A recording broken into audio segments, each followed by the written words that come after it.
being robbed of a very important Bachelor moment this season. This season of The Bachelor has been filled with all sorts of drama, injuries, and tragic backstories, but there's one thing it's missing: the always iconic 2-on-1 date. And guess what? We're not getting one. The 2-on-1 date usually takes place 4 or 5 episodes into a season, once villains have been established or there's a clear-cut rivalry between two cast members.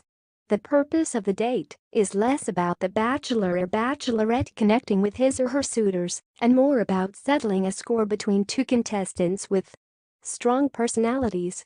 Over the years, jilted men and women have been left on islands, in the desert, and even stranded on glaciers to fend for themselves, while their opponent rides happily into the sunset with the show star.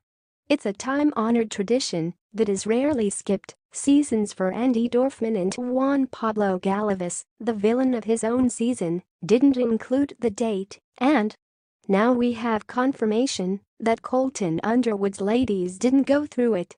"You're not going to get a 2-on-1 this season," said ABC's Vice President of Alternative Programming Rob Mills on the Ringer's Bachelor Party podcast. "There's nothing worse than a bad 2-on-1. When you have one that fizzles out, like nothing really happens, it's not great." Okay, I get that. But what about the highly publicized feud between pageant girls and former roommates Hannah B. and Caelynn? I was sure that drama was leading up to a very special 2-on-1 date. Perhaps Colton was genuinely into both women and didn't want to sign them up for a date that would end in certain elimination for one or both of them. Or maybe production knew they weren't actually that heated at each other and opted to save the budget that would have been spent on extra mimosas. According to Mills, production, "It's really inaudible, it could be any time," he said. "Usually you reset at the end of the episode to talk about what's happening with who's left and you'll think about it. But any date could be made a 2-on-1.